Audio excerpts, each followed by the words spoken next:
whether you live in California or outside of the state, one of the questions many of us are asking is, what's going to happen to my homeowner's insurance rates because of the LA wildfires? So in today's video, I want to share with you a great article on the topic that I found at money.com, and it's called Why California's Wildfires Could Make Your Home Insurance Pricier Even If You Don't Live There. Okay, let's jump in. The title of the article is the giveaway that yes, unfortunately, these costs are going to be spread out across the nation. The article goes on to say where you live does make a difference, but not necessarily in the way you and I would expect. Your premium might effectively subsidize homeowners in another state. A 2022 Harvard Business School study found that when insurers are prohibited from raising rates as much as they want after losses, California is a very stringent state, so they're probably going to enact that where insurers can't raise it as much as they want. When that happens, insurers make up the difference by hiking policy premiums in less regulated states in a process the researchers characterized as cross-subsidizing.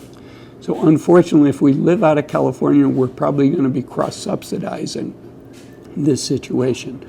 The researchers found that in the years immediately following a big disaster, premium rose up 6.5 percentage points higher in states with laxer regulations than in similar states with more stringent regulations.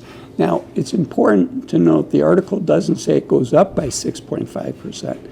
It says it goes up by 6.5% higher than what it did in the stringent states. Okay, nationally, in addition to rising premiums, and this is what I call kind of shrinkflation. It's the shrinkflation of the insurance industry.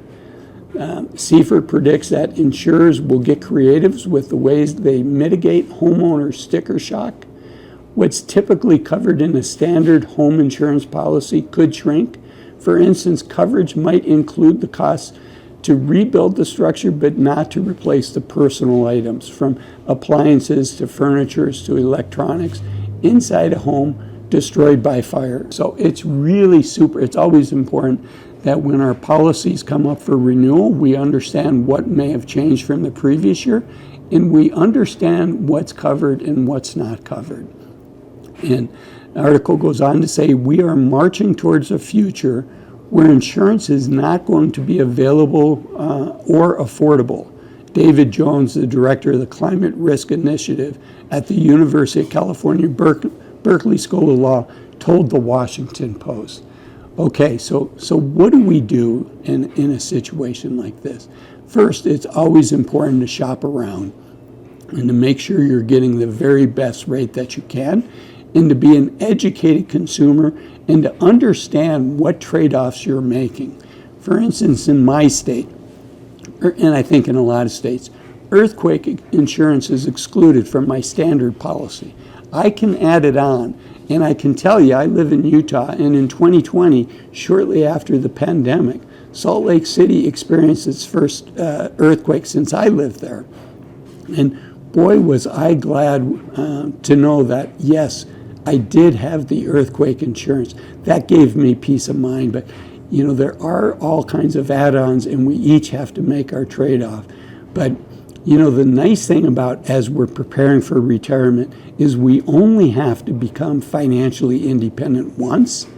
And then once we're there, job number one becomes protecting that nest egg. And that nest egg, almost by definition, includes our home. So we need to make sure that we're properly insured. We need to make sure that if something were to happen to our home, that we are going to have the coverage that we need.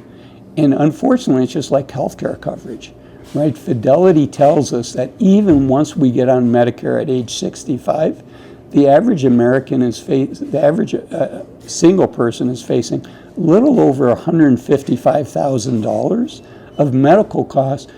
That would include the premiums for Medicare, the things that Medicare doesn't include. That's a lot of money. And that's a reality that our generation is facing now that maybe in the past people didn't need to worry about. But we do need to make sure that we're properly insured both for our health care and we're properly insured if we're a homeowner. And 2/3 of people over the age of 65 do own our own home.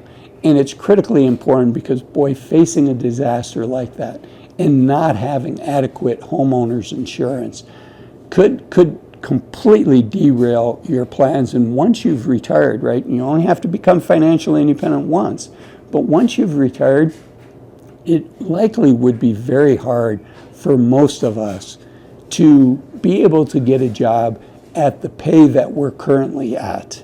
And so it's super important that we measure twice and we cut once. And what that means is, make sure that you do have enough money to retire. Don't just ballpark it. And there's a lot of people, mea culpa, I'm a financial advisor, but I do think there's a tremendous amount of value as we're thinking about getting ready to retire to have somebody that has thought through these types of things, that understands your healthcare cost is going to be higher. Our home insurance costs are likely going to be higher than what we plan. That has thought through these and is putting in place contingency for these unknown unknowns that can really bite us. And I'm not saying you have to use a financial advisor. I'm strongly encouraging you to do so with a fiduciary, somebody that has your best interest in mind. But some people are just going to say, hey, Azul, I'm never going to do that. And if that's you, that's okay. But make sure that you're including everything that you can. Have your plan double checked, and I would encourage you to use professional software just to make sure we're thinking about the right things, that we have enough buffer in our plan, that we're measuring twice, and making sure that we've really thought through what are the things that could go wrong with our retirement plan, and things like this insurance. And some of the things that you can do, although I don't know that you're going to get a discount from the insurers for doing it, is there are things that we can do to make our house better protected from natural disasters, certainly for fires, also for hurricanes, also for earthquake. I know the building codes throughout much of the United States and throughout much of the world has increased on it. But we live in a world where there are a lot of unknowns out there. And insurance relies on things being predictable and being able to estimate what the costs are going to be when disasters happen. And I think the rule book's been thrown out on that. So we need to have a bigger buffer. We need to work with people that can help us make the right decision for when we retire. And if you're interested in that topic, it's why I made this video here, why waiting to 65 might be a big mistake. We need to balance, make sure we have enough money, but we also don't want to waste the youth of our senior years. So I'll see you in that video. Bye-bye.